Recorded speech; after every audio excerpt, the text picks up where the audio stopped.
I've come up with this three-step system for helping me look more carefully and remember what I saw. And because I don't have a rice field filled with birds in front of me right now, I'm going to use just another natural object here, a skull of a bird as an example. But I'll use this to show you how this system can help focus my observations.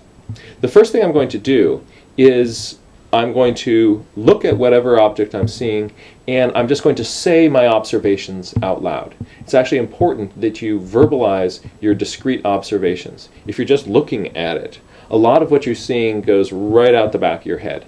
But if, as I'm looking at it, I'm going to, just as an example here, wow, there's a really, really large eye socket, and I can see all the way through. There's no divider between those. Wonder how big those eyes are in there.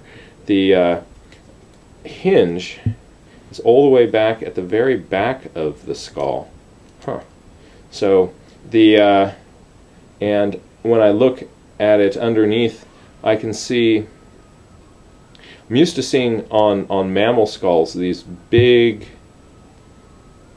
bones where the ears are, and I don't see that in this skull. I wonder where the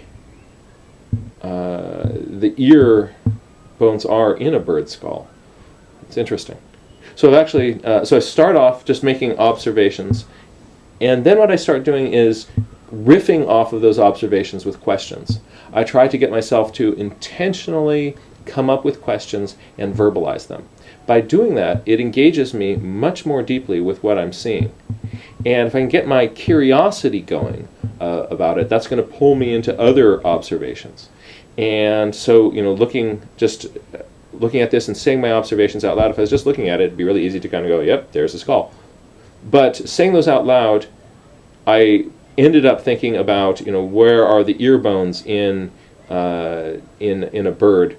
Where, how big actually are those eyes, and is that section that's missing in the middle there, is that because of the size of an eye? So verbalize your observations, then verbalize your questions. So I notice, I wonder. The third step in this observation process, after I notice and I wonder, is it reminds me of. And what I do for that is, if as I'm looking at this, I can remember anything that I've learned or read, or even an analogy that this brings up to me, that can really help engage my brain in a very different way. So when I look at this, you know, it reminds me of a knife. It reminds me of a pair of scissors. It reminds me, I'm seeing these little backwards facing serrations on the tip of this. That, I wonder if those are for making their bill grip fish better.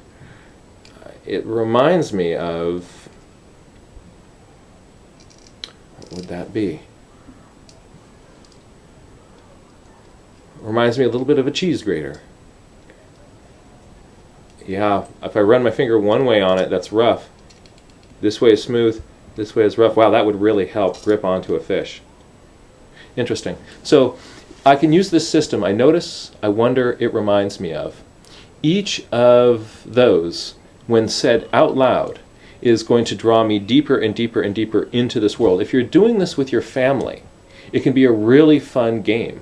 As if you're traveling around a wildlife refuge, often you're sitting inside your car because you don't want to scare all the birds. And this is something that you can do together. Bounce your observations, your questions, and your recollections and associations off of each other.